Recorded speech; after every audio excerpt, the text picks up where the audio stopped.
Starfield was almost a very different game. In this video, we're going to go through all of the amazing features Bethesda cut, including full underwater exploration, massive space stations, and freak weather such as rain that makes you hallucinate. I'll also share into why this stuff was cut, or at least give my theories. Okay, let's do it.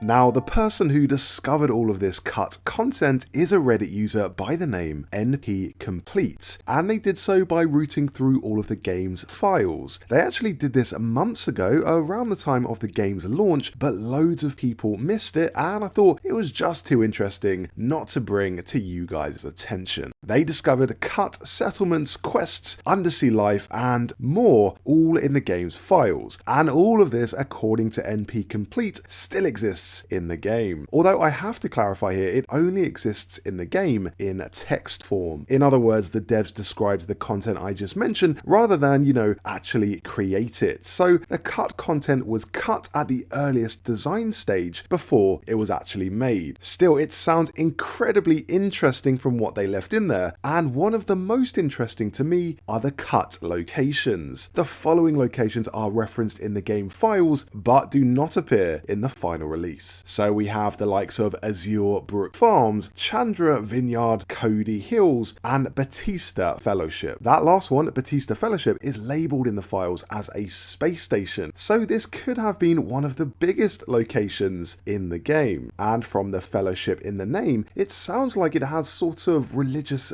connotations. Maybe this place was tied to a group of religious fanatics that was since removed from the game. Another location from the list I just mentioned, Cody Hills, is labelled as a settlement, which in Starfield is usually a sprawling hub area where you can get new quests, purchase stuff from vendors, and buy yourself a home. So again, this would have been another huge location, pretty much in the vein of New Atlantis, Aquila, Neon, Paradiso, etc. Now, settlements are huge, detailed, and unique, and we already do have quite a lot of those in Starfield already, so you can kind of see why this one was cut. More content is always nice, but Bethesda has to release the game at the end of the day, and some things just have to go on the cutting room floor. So those are the cut locations, but let's go bigger. Let's talk about cut planets, or rather changes to how planets were originally designed. And here's where it gets really fascinating, because in an earlier stage of Starfield's development, planets were much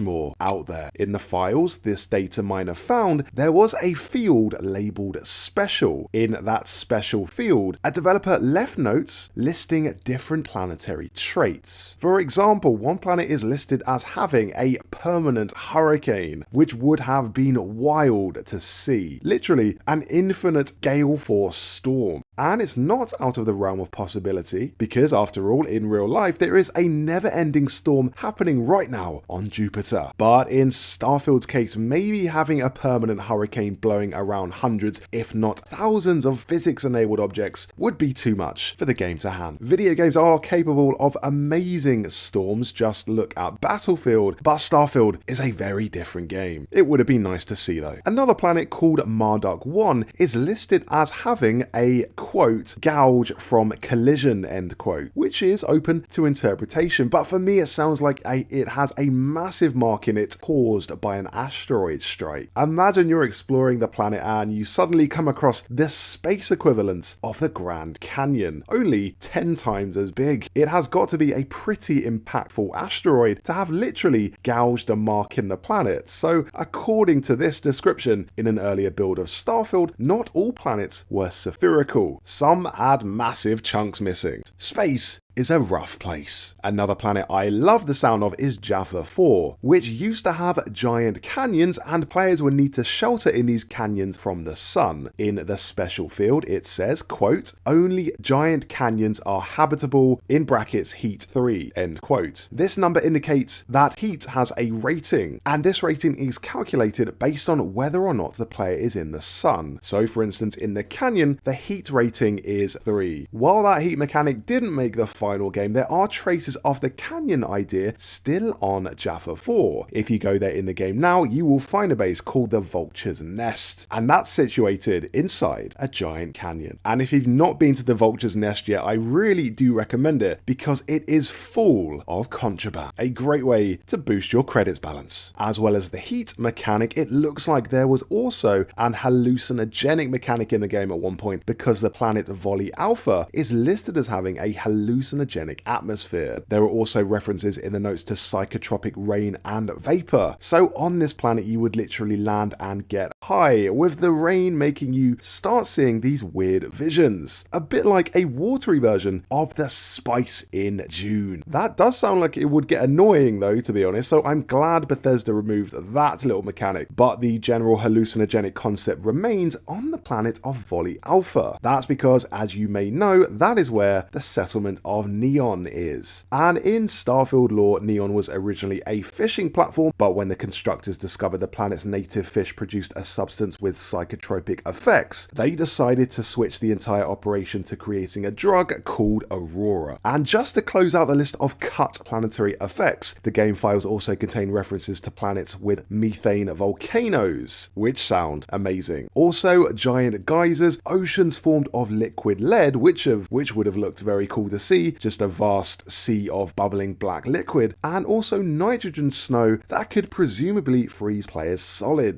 Starfield sounds like it could have been way more savage. As if landing on a planet wasn't dangerous enough, now even the weather is trying to end you. As cool as hallucinogenic rain or permanent hurricanes would have been, it's hard to really make weather something you can interact with or fight back against. You can really only turn and run from it. As spectacular as freak weather can look, I can imagine the gameplay loop would get pretty old. Oh no, there's a methane volcano erupting, run. Oh no, there's acid rain, run. So what I think happened is that Bethesda pivoted to making alien wildlife the main threat on planets. And honestly, for me, I think that's for the best. You can shoot a giant alien bug, you cannot shoot wind. But let's move on to something a bit more relaxing, and here's where Starfield could have very easily rivaled Subnautica. That's because according to the files that were uncovered, there used to be full undersea exploration. In the final game, you cannot dive under the water's surface, which disappointed a lot of people. You can only paddle around on it like you have water wings on, and that is pretty underwhelming, but MP Complete managed to find references to plant flora that you would have encountered deep in the ocean. These are listed as things like ram's head aquastalk, spined sea scepter, aquatic snake root, kraken stalk, and spiny sea gourd. So completely alien flora that players would find underwater. Now that alone doesn't necessarily indicate the presence of full underwater gameplay, because for instance maybe the flora was on shores in shallow rivers and you simply harvested them while walking, but the data miner found other references to swimming which indicates the presence of fluid related mechanics. In the final game there are detailed fish models the player can never see, for instance, which makes you wonder why Bethesda would go to all that trouble designing creatures and then putting them in an area that's inaccessible. Going back to Neon, you can just picture swimming in the ocean and coming across one of these bad boys. And it's a shame we never actually get to see one alive. I would love to see how this looks, swimming in the ocean. Another thing to think about, how many different ocean types do you see in Starfield? It's really just the one, just a big blue sea of water. But one piece of cut content refers to loads of different ocean types, including one that was basically a pool of minerals. Again, we have no idea what these ocean types potentially look like, as Bethesda never modeled them, but you can kind of go crazy picturing what they might have looked like. We could have had wildly coloured oceans that sparkle from all of the minerals, and maybe even glowing oceans. Hey, why not? Imagine you could even bottle the liquid and get yourself some of that June style water of life. Okay, now I'm getting carried away. So that does it for this video about Starfield's cut content. It does suck a bit that we'll probably never ever see this content in the game, but right now some mods are restoring cut content, like my favourite one that lets you play with the flamethrower. Yes, the flamethrower was actually modelled and in the game, and this mod brings it back. Anyway, big thanks to all of the data miners out there finding exciting new stuff about the game, and thanks to you for watching this video. If you enjoyed it, leave a like, and for more Starfield videos, subscribe to the channel.